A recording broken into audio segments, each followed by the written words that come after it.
Był sobie drwal, który miał przyjaciela. Pewnego razu nie mógł sobie poradzić ze ścięciem drzewa. Choć bardzo się starał, piła nie chciała przeciąć pnia. Była zbyt tępa. Mimo to przez wiele godzin próbował bezskutecznie go przepiłować.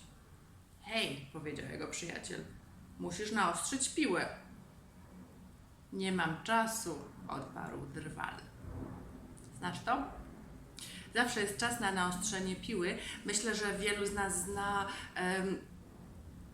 podobną anegdotkę, albo nawet krótszą jej wersję, kiedy na placu budowy robotnik biega z pustą taczką i ktoś mu mówi: hej, co ty tak biegasz?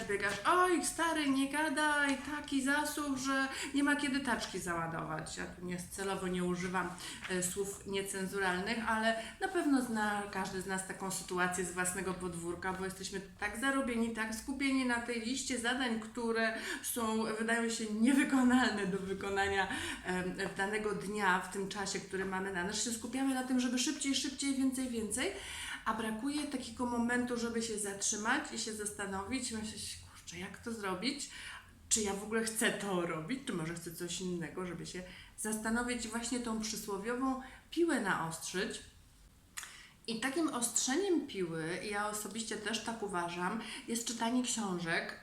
I tak naprawdę nie ma większego znaczenia, czy to są książki, czy to jest literatura, czy to są, nie wiem, jakieś kryminały, czy romanse, czy cokolwiek, czy komiksy, ale tak naprawdę wszystko, co gdzieś tam pobudza naszą wyobraźnię, cokolwiek, gdzie przenosimy się w inny świat, to nazywam książką. Oczywiście książki takie, które nas czegoś uczą, takie do rozwoju osobistego, ale tak naprawdę to nie jest istotne, który typ książek Ty lubisz, ponieważ i tak każda przeczytana książka, za każdym razem, gdy kończysz czytać książkę, nie jesteś już tą samą osobą, którą byłeś, gdy ją rozpoczynałeś.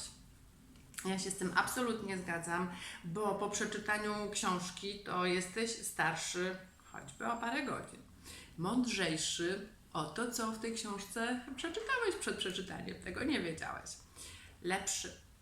Książki zabierają Twój umysł w podróż i pozwalają mu się rozwijać. Książki urzekają, pokazują, że warto się uczyć do końca swoich dni. Dzisiaj książki występują już nie tylko przecież w formie takiej papierowej, zaraz Ci powiem, z jakiej książki to jest cytat. Dzisiaj mamy audiobooki, mamy e-booki w różnych formach. Możemy czytać, która Tobie jest dogodniejsza, ale naprawdę warto, ja zawsze będę do tego zachęcać, bo widzę, jak bardzo to zmieniło u mnie czytanie pewnych książek, ukierunkowanie się. Naprawdę bardzo warto. Może w swojej na przykład dziedzinie, w której pracujesz, na ten temat coś poszukać, poczytać. Zawsze będziesz mądrzejszy, będziesz miał szerszy ogląd spraw. Albo na przykład literatura, czy jakaś lżejsza książka też gdzieś właśnie dokładnie przenosi nasz umysł w jakąś inną rzeczywistość i na przykład pozwala się odprężyć. Ja na przykład bardzo lubiłam zawsze czytać książkę przed pójściem spać, bo po całym dniu, jak zaczynałam czytać powieść, bo akurat ja przed snem to czytałam powieści, to potrzebowałam poczytać, żeby się odciąć, żeby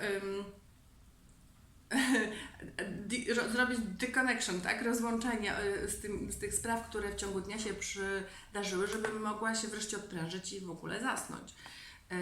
Także bardzo polecam naostrzyć piłę. Książki się do tego nadają najlepiej. A cytat, który tutaj przytoczyłam, to był z książki Stefanosa Xenakisa Najprostszy podarunek.